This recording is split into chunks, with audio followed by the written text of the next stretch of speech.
शिव महापुराण की कथा कहती है, आप अगर विश्वास रखे हो,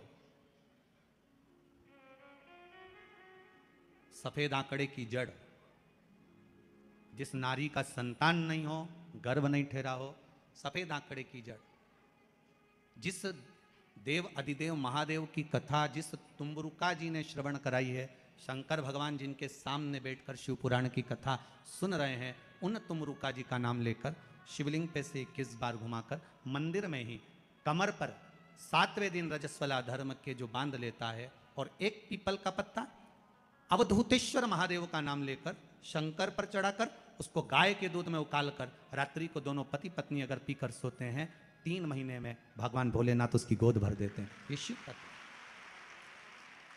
शंकर देता जरूर है।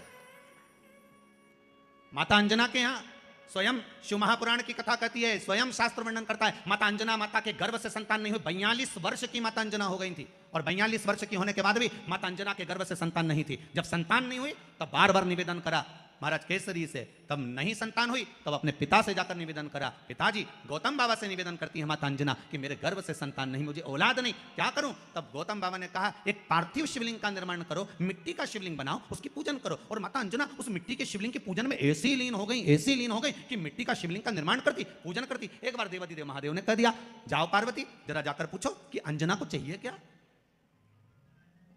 अंजना माता को चाहिए क्या।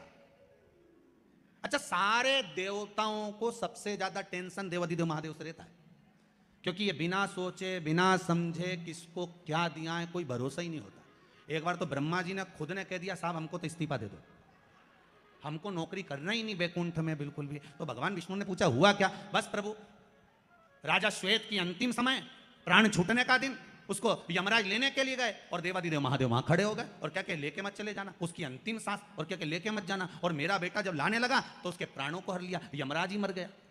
फिर मेरी पोती गई मृत्यु देवी, उससे कहा उठा ला राजा श्वेत को। वो राजा श्वेत को जैसे ही मृत्यु देवी ने फांस डाली, भगवान शंकर ने उसको भी मार दिया। अब बताओ, सूर्य नारायण भगवान बोले कि मेरा बेटा भी मर गया, मेरी पोती भी मर गई, अब बताओ क्या करें? तो भगवान ब्रह्मा जी ने शंकर जी से जाकर कहा, भोलेनाथ ये आपकी आदत बहुत गलत है, जब इसको मरना था तो आपने क्यों बचाया? शंकर जी बोले मेरे मंदिर में बैठा था, जगह तो देखो कि कहां बैठा है। ब्रह्मा जी ने भगवान विष्णु से कहा, हमको ये काम नहीं करना, आप तो हमारा इस्तीफा स्वीकार करो। भगवान विष्णु ने शंकर जी से कहा, भोलेनाथ जी अब इनके बेटे को, सूर्य नारायण के पुत्र को और पोती को जीवित करो। शंकर भगवान करे, एक शर्त पर जीवित करूंगा, जहां मेरा भजन हो रहा हो, जहां मेरी कथा हो रही हो, अगर कोई महामृत्युंजय मंत्र का जाप कर रहा हो, श्री शिवाय नमस्तुभ्यम जप रहा हो, शंकर का पंचाक्षर मंत्र नमः शिवाय जप रहा हो, शंकर जी कहते हैं उस समय पर मृत्यु उसको ना घेरे। तो इतने में सूर्य नारायण भगवान कहते हैं, शपथ लेता हूं, संकल्प लेता हूं, जहां आपका नाम होगा, अगर पृथ्वी पर कोई मरने का भी समय आ गया तो पहले आपसे पूछा जाएगा, उठा ले, तुम बोलोगे तो बात दूसरी है। शंकर जी बोले हम बताएंगे तो उठाना, हम बोल दें अगर ये शंकर जी का नाम जप रही है और पड़ोसन नहीं जप रही है तो हम इशारा कर देंगे बाजू वाली को उठा लो। तुम टेंशन मत ले रहो, तुम तो शिव जपो। अब क्या सोचना,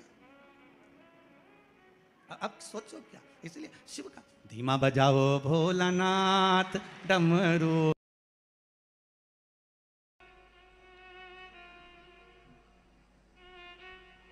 मैं चंदा बांगड़ी लक्षकार नीमच से आई हूं, कहीं बैठी हो तो हाथ हिलाइएगा। मैं चंदा बांगड़ी लक्षकार नीमच से, आप ही हैं, दोनों हाथ हिला दीजिए एक बार, श्री शिवाय नमस्तुभ्यम। नीमच से आई हूं गुरुदेव, मैं महादेव की महिमा का वर्णन करना चाहती हूं। मेरी बेटी की शादी को 11 साल हो गए थे, उसके कोई संतान नहीं थी।